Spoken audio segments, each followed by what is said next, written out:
Mis à part sur Aster, il ne se passe rien en ce moment sur les cryptos, mais je vais t'expliquer pourquoi c'est sûrement le calme avant la tempête. Déjà, depuis plusieurs jours, Bitcoin tient solidement son support à 113 000 dollars. Et même si la plupart des gens pensent qu'il ne va rien se passer, en réalité, c'est souvent le silence qui précède les plus gros mouvements haussiers dans la crypto. Dès cette semaine, on a deux rendez-vous majeurs avec le mardi 23 septembre, le discours de Jérôme Powell, le patron de la Réserve fédérale américaine, qui pourrait nous éclaircir par rapport aux prochaines baisses de taux avant 2026. Et puis vendredi 26 septembre, donc on aura l'inflation PCE, la consommation des ménages américains, et c'est la donnée la plus regardée par la Fed pour la baisse des taux. Donc ça aura de l'importance. Et si on tombe comme les attentes ou en dessous des attentes, ben ça va confirmer encore une fois qu'on aura deux baisses de taux avant 2026, et ça les marchés vont aimer. Donc ces deux signaux voilà, vont vraiment nous éclaircir par rapport aux prochaines baisses de taux qui auront lieu le 29 octobre et le 10 décembre. Historiquement, octobre, c'est un mois super favorable aux cryptos, avec 10 des 12 derniers mois d'octobre qui ont été positifs pour Bitcoin et les cryptos.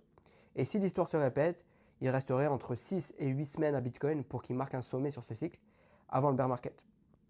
A noter que la dernière phase d'un cycle crypto, c'est toujours la plus explosive, celle qui va apporter le plus de gains. Donc voilà pourquoi on est toujours là à parler de crypto, à rester investi et à rester patient, puisque on sait que c'est dans la dernière phase du cycle de toute façon que tout devrait se passer. Du côté de la liquidité mondiale, en plus de ça, Bitcoin a toujours du retard à rattraper. On sait qu'il a un lag de 10 à 12 semaines entre le sommet de la liquidité mondiale et un potentiel nouveau sommet de Bitcoin. Et on voit surtout que malgré les prix actuels, les institutions continuent toujours d'acheter en masse des cryptos. Malgré les prix actuels, donc Bitcoin est quand même à 117 000 dollars et les institutions continuent d'acheter.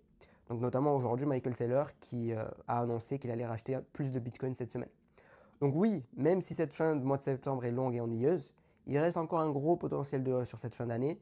Et octobre, novembre sont toujours des mois de toute façon qui sont favorables aux cryptos.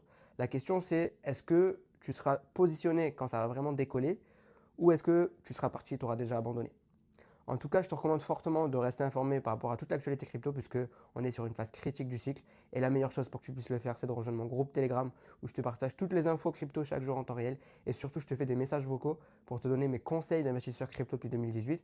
On est plus de 8600 personnes dans ce groupe, donc si tu veux rejoindre, le lien se trouve dans ma bio, c'est 100% gratuit et je te dis à bientôt.